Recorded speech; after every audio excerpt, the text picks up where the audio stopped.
Bienvenue sur Carnet Noir.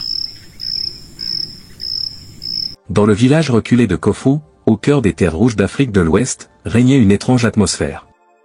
Les huttes de terre et de chaume s'étendaient sous un ciel bleu perçant, et les enfants couraient pieds nus, riant et jouant au bord du fleuve. Mais derrière cette apparente tranquillité, un mystère pesait sur les habitants. Depuis quelques années, les récoltes étaient moins abondantes, et les maladies semblaient se multiplier. Les anciens du village murmuraient qu'une malédiction avait été lancée sur Kofou. Au centre de ce tumulte spirituel, il y avait le révérend Jonas, un homme de Dieu respecté de tous. Habillé de sa robe blanche immaculée, il prêchait chaque dimanche sous le grand baobab, rassemblant les villageois pour des prières et des chants. Ses sermons étaient emplis de sagesse, et les habitants venaient chercher auprès de lui réconfort et guérison. Il prétendait être un serviteur du Tout-Puissant, capable de repousser le mal par ses prières. À ses pieds, on venait déposer des offrandes, des fruits, des volailles, ou même de l'argent, pour s'attirer ses bénédictions. Mais derrière ce masque de sainteté, un autre visage se cachait. Ce que personne ne savait, c'est que le révérend Jonas n'était pas ce qu'il prétendait être. Avant d'arriver à Kofou, il portait un autre nom, et un autre titre. Dans un village lointain, on le connaissait sous le nom de Maître Koma, le plus puissant féticheur de la région. Sa réputation avait traversé les frontières. On disait qu'il pouvait invoquer les esprits de la forêt, manipuler les forces invisibles, et jeter des sorts capables de détruire des familles entières. Mais à force de manipulation, il s'était attiré les foudres des anciens féticheurs qui voyaient en lui une menace. Obligé de fuir, il trouva refuge à Kofou, où personne ne le connaissait. Là, il changea d'apparence et de discours. Il abandonna ses parures de féticheur, remplaçant ses colliers de dents d'animaux et ses peaux de bêtes par une robe blanche immaculée.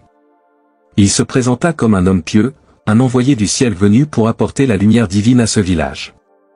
Les habitants, éprouvés par les malheurs qui les frappaient, se tournèrent vers lui avec espoir. Très vite, il gagna la confiance de tout le monde. Il fit construire une petite église de fortune en bois et en paille, et commença à prêcher chaque semaine. Les miracles qu'il proclamait, il les orchestrait habilement en utilisant ses connaissances anciennes. Lorsqu'un enfant tomba malade, il fit mine de prier toute la nuit, alors qu'en secret, il préparait un mélange de plantes et de poudre fétiche qu'il administrait aux petits. Lorsque l'enfant se réveilla, guéri, le village entier acclama Jonas comme un homme saint. À mesure que les années passaient, son emprise sur le village grandissait. On venait de loin pour écouter ses prêches et recevoir ses bénédictions.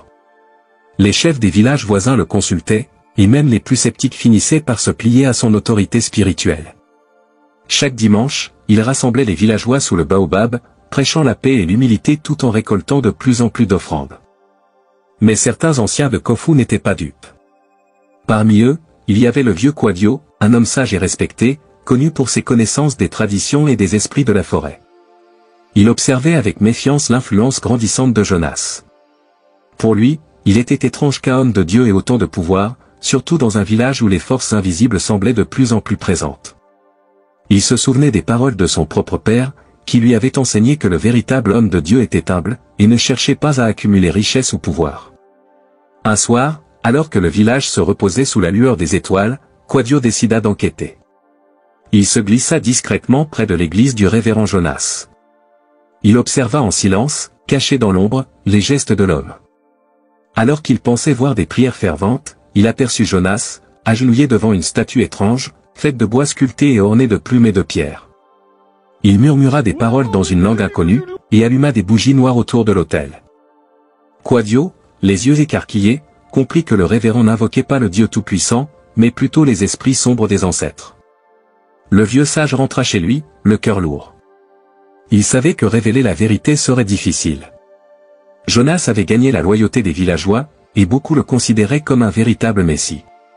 Quadio décida alors d'en parler à ses proches, des anciens comme lui, espérant que leur sagesse collective trouverait une solution. Mais lorsqu'il raconta ce qu'il avait vu, la peur s'empara de ses amis. « Jonas est puissant », murmura l'un d'eux. « Il pourrait nous maudire si nous révélons son secret. » La rumeur de la découverte de Quadio finit pourtant par se répandre dans le village. Certains commencèrent à douter, tandis que d'autres, fervents partisans de Jonas, dénoncèrent Quadio comme un vieux fou jaloux de l'influence du révérend. Les tensions montèrent, et le village, autrefois uni, se divisa en deux camps, ceux qui croyaient en Jonas et ses miracles, et ceux qui commençaient à se demander si l'homme de Dieu n'était pas en réalité un sorcier déguisé. Jonas, conscient des murmures qui circulaient, prit les devants. Il convoqua une grande prière publique, rassemblant tout le village. Sous le grand baobab, il prêcha avec une ferveur renouvelée, clamant que le village était sous l'emprise d'un esprit malin et qu'il fallait se repentir. Il fit un appel aux dons, demandant aux habitants d'offrir leurs plus belles récoltes et leurs animaux en sacrifice pour éloigner le mal. Beaucoup obéirent, mais certains, à l'image de Quadio, résistèrent. Ce fut le début de la confrontation entre le vieux sage et l'homme de Dieu. Quadio, convaincu de la fausse identité de Jonas, décida de défier son autorité en public, révélant à ceux qui voulaient l'écouter ce qu'il avait vu et entendu. Jonas, bien préparé, utilisa ses dons de manipulation, transformant chaque accusation en une preuve supplémentaire que Quadio était lui-même l'ennemi du village. Les paroles de Quadio divisèrent le village. Certains, choqués par ces révélations, commencèrent à douter de Jonas.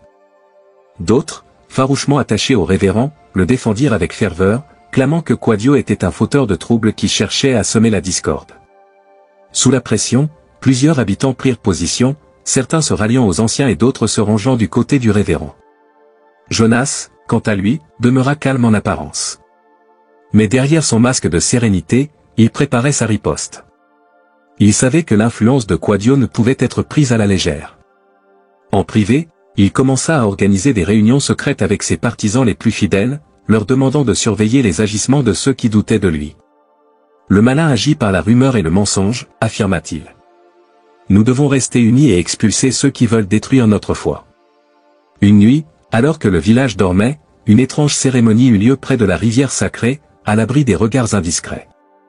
Jonas, vêtu de sa robe blanche mais arborant sous celle-ci des colliers fétiches cachés, entonna des incantations. Autour de lui, quelques-uns de ses fidèles tenaient des torchets, éclairant le rituel. Jonas, utilisant ses pouvoirs de féticheur, invoqua les esprits de la nuit, cherchant à maudire ceux qui s'opposaient à lui. Il planta des fétiches dans le sol, adressant ses prières aux forces invisibles, et demanda leur protection contre les attaques des anciens. Le lendemain, une atmosphère étrange régnait dans le village. Ceux qui avaient commencé à douter de Jonas se mirent à souffrir de maux inexpliqués. Quadio, lui-même, se réveilla avec des douleurs dans tout le corps, comme si des centaines d'aiguilles lui transperçaient la chair. Les habitants qui croyaient encore en lui s'inquiétèrent, murmurant que la malédiction évoquée par Jonas était réelle. Petit à petit, l'influence du révérend se renforça à nouveau, et ses partisans commencèrent à accuser Quadio d'avoir attiré sur eux le malheur. Quadio, affaibli mais déterminé, comprit que Jonas utilisait ses anciens pouvoirs de féticheur pour manipuler les esprits et les gens du village. Il décida de rassembler ses forces et de confronter Jonas directement, en public. Lors de la prière du dimanche sous le baobab, Quadio se présenta devant tous, son corps affaibli mais ses yeux brillants de défi. « Jonas, homme de Dieu, tu te caches derrière les paroles saintes, mais je sais qui tu es vraiment, déclara-t-il d'une voix forte. Tu n'es pas un serviteur de Dieu, mais un maître des ombres. » Un murmure parcourut l'assemblée. Jonas, affichant un sourire confiant, leva les mains vers le ciel. « Que Dieu nous protège tous des calomnies, dit-il, les yeux rivés sur Quadio. Ce vieil homme a perdu la raison. Il est victime des esprits mauvais, et il essaie de nous entraîner dans sa chute. Quadio ne se laissa pas intimider. Ceux qui m'ont suivi savent que je dis la vérité, continua-t-il. J'ai vu Jonas prier devant un autel païen, invoquer des forces sombres. Il utilise les esprits contre nous. Regardez autour de vous. Pourquoi les malheurs ne cessent-ils pas malgré ces prières? Parce qu'il est la source de notre malédiction. Les partisans de Jonas, en colère, se levèrent et tentèrent de faire taire Quadio. Certains le traitèrent de fou, d'autres de sorcier lui-même. La tension monta, et le village se scinda presque en deux, chacun criant pour défendre son camp. Jonas, voyant que la situation risquait de lui échapper, se mit à prier à haute voix, clamant que l'esprit du mal avait pris possession de Quadio et de ceux qui le suivaient. C'est alors qu'un incident se produisit. Une femme du village, Zélie, qui avait perdu son enfant récemment malgré les prières de Jonas, s'avança, le visage marqué par la souffrance. « Tu dis que Quadio est possédé, mais comment expliques-tu que mes malheurs ont commencé après avoir donné toutes mes économies pour tes bénédictions ?» demanda-t-elle, les larmes aux yeux. « Tu as promis que mes souffrances cesseraient, mais elles ont empiré. » La question de Zélie sema le doute dans l'esprit de certains villageois. Le visage de Jonas se durcit, mais il afficha un sourire compatissant. « Ma sœur, la foi est une épreuve, dit-il. Parfois, le Seigneur teste notre persévérance. Ceux qui doutent s'éloignent de la lumière. Ne te laisse pas influencer par les paroles d'un vieillard désespéré. » Zélie hésita, mais l'intervention de Quadio lui redonna du courage. « Ne le crois pas, Zélie, insista-t-il.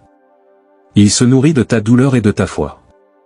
Il n'est pas un homme de Dieu, mais un féticheur qui profite de nos malheurs. » Jonas, sentant que la situation devenait critique, leva la main et se mit à prier en langue, une prière que personne ne comprenait. Alors qu'il parlait, un vent étrange se leva, faisant frissonner l'assemblée. Les branches du baobab se mirent à trembler, et certains villageois reculèrent, effrayés. Les partisans de Jonas clamèrent que c'était un signe divin, mais d'autres commencèrent à douter, se demandant si le révérend n'était pas en train d'invoquer quelque chose de plus sombre. Soudain, Quadio, épuisé par l'effort et affaibli par la douleur, s'effondra devant l'assemblée. Le silence tomba sur le village. Jonas, saisissant l'opportunité, proclama que Quadio venait d'être frappé par la colère divine pour ses blasphèmes. « Dieu a parlé », annonça-t-il. « Ceux qui doutent doivent se repentir, ou ils subiront le même sort. » Les fidèles de Jonas applaudirent, acclamant leur leader comme le véritable sauveur du village. Mais dans l'ombre, certains commençaient à murmurer que tout cela semblait trop calculé, trop bien orchestré. Les esprits sceptiques se demandaient si Quadio avait dit la vérité et si Jonas n'était pas vraiment le sorcier qu'il prétendait combattre. De retour chez lui, Quadio, épuisé mais toujours lucide, comprit qu'il ne pourrait pas vaincre Jonas seul. Il se mit à réfléchir à un moyen de démasquer le révérend en utilisant ses propres armes. S'il est vraiment un féticheur, il possède un totem, un objet de pouvoir, se dit-il.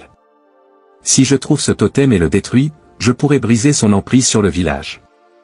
Affaibli mais résolu, Quadio savait que le temps jouait contre lui. Il se décida à trouver le totem de Jonas, convaincu que c'était la clé pour briser son emprise sur le village. Pendant plusieurs jours, il observa discrètement les allées et venues du révérend. Il savait qu'en tant que féticheur, Jonas devait avoir un sanctuaire caché quelque part dans le village ou dans la forêt environnante. Une nuit, profitant de l'obscurité, Quadio se glissa hors de sa hutte. Il marcha discrètement vers l'église en bois de Jonas, se fondant dans l'ombre des arbres. Le village dormait, mais il savait que le révérend était souvent actif à cette heure, se livrant à ses rituels secrets. En s'approchant, il aperçut une lumière vacillante provenant de l'intérieur de l'église. Quadio s'accroupit, observant à travers une fissure du mur. À l'intérieur, Jonas était seul, agenouillé devant un petit autel dissimulé derrière une tenture. Il retira sa robe blanche, révélant une tunique noire parsemée de symboles étranges. Quadio le regarda sortir un objet de sa poche, un talisman en forme de crâne, enroulé de plumes et de fils rouges. Jonas murmura des incantations, et Quadio comprit qu'il était en train de renforcer le pouvoir de son totem. Le vieux sage attendit patiemment que Jonas quitte l'église. Lorsqu'il s'éloigna enfin, portant avec lui son précieux totem, Quadio le suivit à une distance prudente. Jonas marcha en direction de la forêt, s'enfonçant dans un sentier escarpé que peu de villageois connaissaient. Quadio serra les dents, sachant qu'il risquait sa vie en s'aventurant aussi près du féticheur, mais il était déterminé à en finir. Jonas s'arrêta au pied d'un fromager géant, un arbre sacré dont les branches semblaient toucher le ciel. Il déposa le totem à ses racines et traça des symboles autour, utilisant une poudre blanche. Quadio, caché derrière un buisson, le regarda accomplir son rituel, conscient que ce totem était la source de son pouvoir. Lorsque Jonas quitta les lieux, Quadio attendit encore un moment avant de s'approcher. Le silence de la nuit était pesant, et l'air semblait chargé d'électricité. Le totem luisait faiblement sous la lumière de la lune. Le vieux sage tendit la main, hésitant un instant. Il savait que s'il détruisait cet objet, il attirerait la colère des esprits que Jonas avait invoqués. Mais il n'avait plus le choix. Avec une prière silencieuse, il saisit le totem et le brisa en deux. Une onde de choc traversa l'air, et un cri perçant résonna dans la forêt.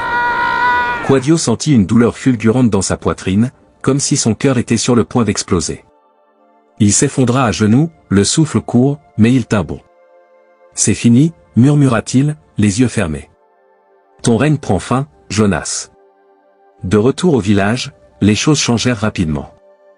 Les fidèles du révérend commencèrent à ressentir des malaises et des frissons, comme si une force invisible les touchait.